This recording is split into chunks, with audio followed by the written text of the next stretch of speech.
When people talk about the 1st African American Regiment, they think about the 54th Massachusetts Regiment that's depicted in the 1989 movie Glory.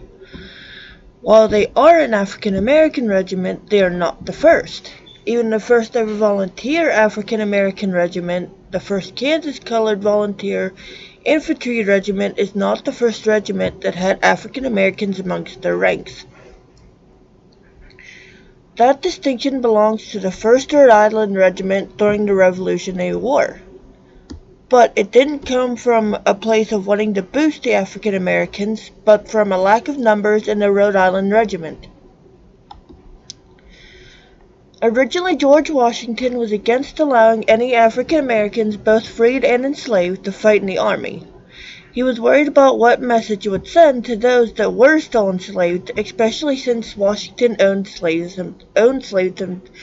himself. It's ironic since one of his slaves would end up running away when Lord Dunmore declared martial law and promised freedom to any enslaved African American that joined the British Army. Enslavers tried to keep the African Americans from leaving by telling them not to ruin yourselves and promising pardons to anyone who returned within 10 days of fleeing to enlist with the British, but in the end 20,000 enslaved African Americans would run away to join the British. With low enlistment numbers, Washington had no choice but to ask Congress to allow African Americans to enlist in the American Army. General James Mitchell Varnum, who was one of Washington's most trusted officers, was a supporter of the idea of allowing both freed and enslaved African Americans, along with indigenous Americans, to join, and advised Washington that Rhode Island would be one of the states where it would be easy to raise the numbers needed. Washington passed the proposal on to the Rhode Island General Assembly, and the Slave Enlistment Act was passed in February of 1778.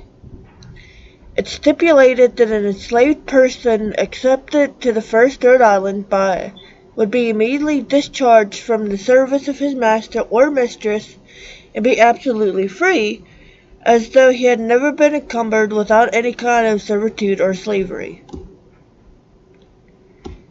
Enslavers were given up to $400 in colonial dollars if any of their enslaved African Americans left to fight in the army.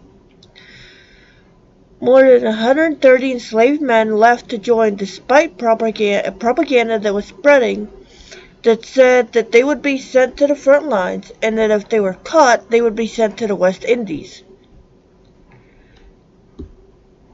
The first combat experience that they would get was at the Battle of Rhode Island. On August 29, 1778, the regiment was on assignment at Aquanic Island and Narragansett Bay near Newport. They had been given the task of guarding a defensive position, anchoring the Continental Army's right wing.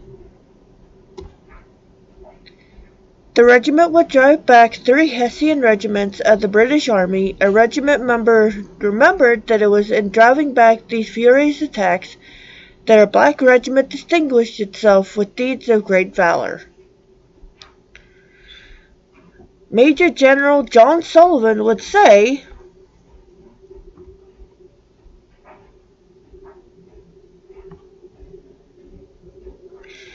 "The 1st Rhode Island's performance that day would inspire more enslaved African Americans to join until the Slave Enlistment Act was repealed less than a year after it was enacted. From then on, any enlistment numbers came from either white men or freed African American men." Cameron Boughton, who is a scholar of the regiment, stated that Congress and the military leadership never fully embraced the recruitment of enslaved people. Permitting enslaved African Americans to serve as soldiers in return for their freedom in units similar to the 1st Rhode Island would have alleviated the American forces' manpower shortages, increasing their operational abilities and boosting their efficiency, especially in combat. Despite the successful example set by the Rhode Island Law of February 1778 and the combat performance of the 1st Rhode Island Regiment, many civil leaders across the country maintained their opposition toward recruiting slaves, and no large-scale legislation authorizing the enlistment of enslaved individuals was adopted.